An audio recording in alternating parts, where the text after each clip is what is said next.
You are looking at Julian's pronunciation guide, where we look at how to pronounce better some of the most mispronounced words in the world, like this other curious word. But how do you say what you're looking for today? Let's learn how to pronounce this word. It is a bit confusing, but we're gonna learn how to pronounce it correctly. If you want to learn more vocabulary, stay tuned to the video and the channel. Let's break it down.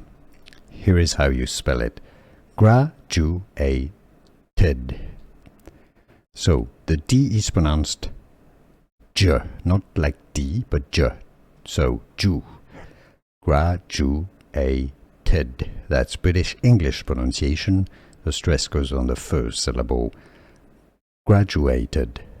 The American English pronunciation, how they pronounce it usually in the US, is as graduated. So with a flap T, that sounds more like a D. Graduated, American English, or graduated, British English.